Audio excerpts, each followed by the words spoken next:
આ શું છે મમ્મી? જીકેજી તરફથી પ્રોડક્ટ આવેલી છે. આમાં તો બધા જ પ્રકારની ભુજિયા છે અને લખેલું છે pure Bikaneri Rajasthani test, crispy અને ટેસ્ટી. પાપડ પણ છે, તીખું મીઠું ચવાણું પણ છે.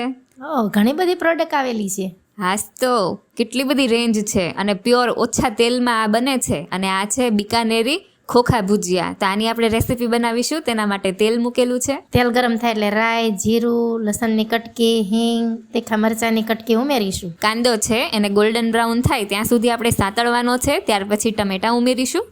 એ એક રસ થઈ જાય પછી આપણે મસાલો કરશું. હળદર, ધાણા જીરું, લાલ મરચું, સ્વાદ પ્રમાણે મીઠું. હવે મિક્સ કરી લઈએ. તો આ ભુજિયા તું એક વખત ચાખ ને મમ્મી, તને એમ જ થાય કે હું જીકેજીનું જ નમકીન મંગાવું. હા, હવે આપણે ખાટી મીઠી છાશ છે એ ઉમેરીશું. અને ખોખા ભુજિયા ઉમેરેલા છે તો ખૂબ જ સરસ આવે છે આ બધી પ્રોડક્ટ. તો તારે મંગાવી હોય ને તો આ સ્ક્રીન ઉપર નંબર આપેલો છે. ઘર બેઠા તમે આ જીકેજી નમકીન મંગાવી શકો છો પ્યોર મારવાડી ટેસ્ટમાં. શાક માટે પણ ને નાસ્તા માટે પણ. યા